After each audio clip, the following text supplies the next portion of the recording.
বাস্তবায়নেরই একটি পদক্ষেপ।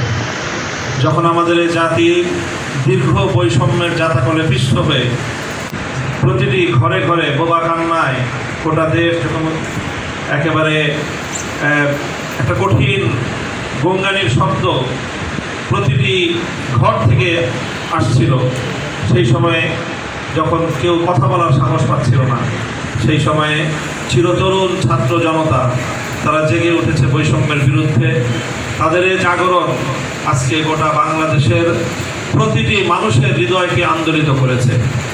প্রতিটি অভিভাবক নেমে এসেছে।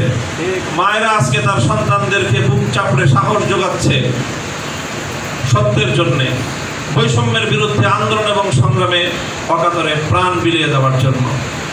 এই সময়ে শহীদি কাফেলা হেফাজতে ইসলাম বাংলাদেশ আজকে ঐতিহাসিক দায়িত্ব পালন করার জন্য আজকে মাঠে নামতে বাধ্য হয়েছে। আমি মাঠ বলবো, আমাদের দায়িত্বশীলরা বলেছেন দোয়ার মাধ্যমে আমাদের সূচনা, এরপরে দোয়া হবে আর নতুন সূচনার জন্য। এদেশে নতুন এক সূর্যোদয় হবে। স্পষ্ট ঘোষণা করতে চাই, আর যদি একটা গুলি চলে হেফাজতে ইসলাম বাংলাদেশ ঘরে বসে থাকতে পারবে না। আমার সন্তানের লাশ নিয়ে আমরা কবরস্থানের দিকে যাব না।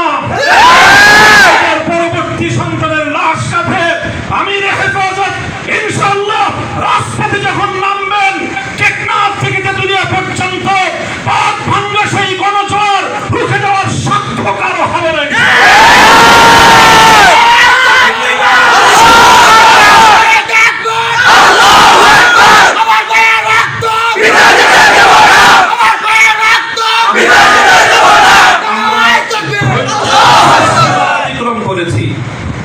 পরিস্থিতি এভাবেই যদি চলতে থাকে, আর যদি আমাদের দেশের জনগণের নিরাপত্তার দায়িত্বে নিয়োজিত আইন শৃঙ্খলা রক্ষাকারী বাহিনী বুলেট যদি আর বন্দুকের নল থেকে আরেকটি বুলেট ছুড়ে, তাহলে বাংলাদেশের পরবর্তী গণ অভ্যুত্থান অবশ্যম্ভাবী হবে।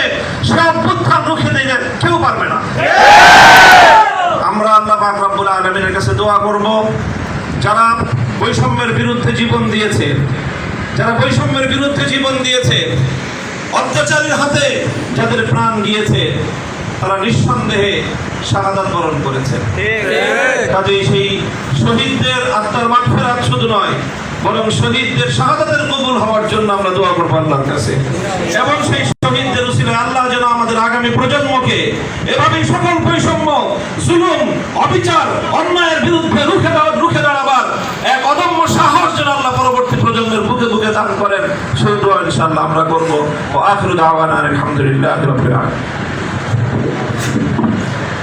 সম্মানিত উপস্থিতি, এবার আপনাদের সামনে বক্তব্য রাখবেন এবং দোয়া করবেন আমাদের হেফাজতে ইসলাম বাংলাদেশের সংগ্রামী নায়েব আমির, আন্তর্জাতিক মজলিসে তাহফুজে খতমুল বাংলাদেশের সংগ্রামী মহাসচিব হযরত মাওলানা মহিউদ্দিন রব্বানী দামাত।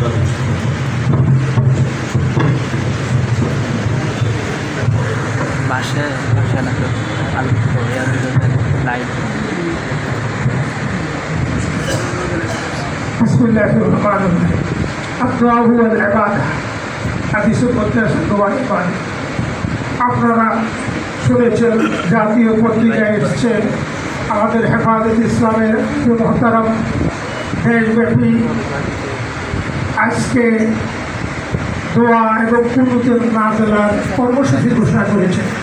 তার এই অংশ হিসাবে কেন্দ্রীয়